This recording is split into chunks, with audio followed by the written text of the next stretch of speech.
Intermediate exam fees की schedule का ऐलान। तेलंगाना इंटरमीडिएट बोर्ड ने तालीमी साल 2024 व 2025 के फर्स्ट ईयर और सेकेंड ईयर के सालाना इम्तहानात एग्ज़ाम फ़ीस की अदायगी का शेड्यूल जारी कर दिया।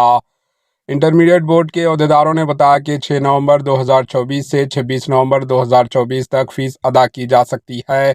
100 रुपये देरीना फ़ीस के साथ 27 नवंबर से 4 दिसंबर 2024 तक फ़ीस दाखिल करने की सहूलत रहेगी। 500 रुपये देरीना फ़ीस के साथ 5 दिसंबर 2024 से 11 दिसंबर तक रहेगा और 1000 रुपये देरीना फ़ीस के साथ 12 दिसंबर से 18 दिसंबर तक और 2000 रुपये देरीना फ़ीस के साथ 19 दिसंबर से 27 दिसंबर 2024 तक इम्तिहानी फ़ीस दाखिल की जा सकती है। Bureau report, AHN news. AHN news को लाइक करें, शेयर करें और सब्सक्राइब करना ना भूलें।